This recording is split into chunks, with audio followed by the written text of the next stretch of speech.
Një aksion antidrogë është zhvilluar gjatë orëve të natës në Ril të Lezhës, ku është zbuluar një ambient i përshtatur për kultivimin e lëndëve narkotike.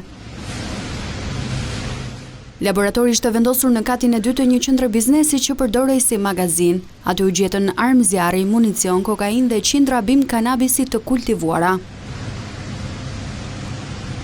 Në ndërtesën trekatëshe ishin 4 ambiente të përshtatura për kultivimin e bimëve narkotike dhe tharjen e tyre me pajisje që furnizoheshin me lidhje të paligjshme të energjisë elektrike.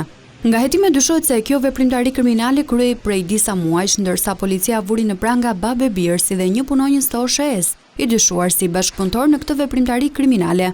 Nga kontrolli i kryer në katin e dytë të objektit u gjetën dhe u sekuestruan 8.8 kg kanabisi thar, më shumë se 1.000 bim kanabisi, 960 fidan të mbjellë në kubik, 850 fara kanabis dhe 106 lampa me tranzistor që shërbenin për kultivimin e bimëve narkotike.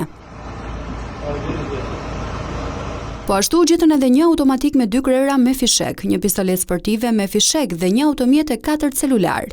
Ndërsa nga kontrolli kryer në banesat e të arrestuarve, u gjetën 180 gram kokainë, një pistolet me mulli, një armë zjarri pushk dhe një armë sportive.